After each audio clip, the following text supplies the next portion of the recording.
So in our first reading in Chronicles, Israel has turned to the dark side. As I said to the children, "Come, Luke, I am your father." Unfortunately, the Star Wars is not a Christian movie. There's no God is a person. It's this just energy force, and that we choose. It's true. We choose sin on our own. It is our choice to live in the dark. Just even after Mass this morning, somebody says, well, does God really punish? Well, you could say yes.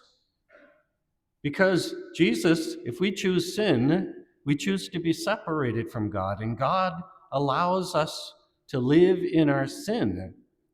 And that itself is a punishment. Sin destroys us from within.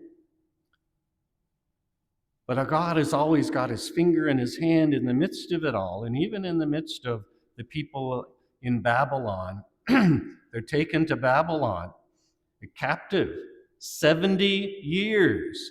It was predicted that they would be in Babylon 70 years. This was all in part of the will of God. So that's, yes, you can say God punishes. But really, we are the ones who choose the punishment because we have the chosen sin. But in time, as they are there in Babylon for 70 years, obviously you're going to start thinking, what have we done? Where are we? Where have we been? What did we do to deserve this?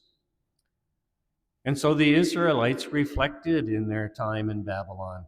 And many of our scholars believe in their reflection, this is where most of the Old Testament, the early Old Testament, was written, in Babylon, by the people who were reflecting back.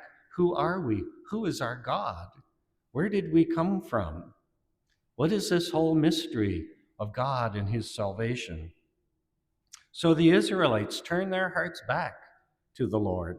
How do you turn your heart to the light? When you, as this early scriptures say, where you choose, as the Lord says, in the gospel, as you choose, you love to live in the dark. People who live in their sin love to live in their sin. They don't want to be taken out of it.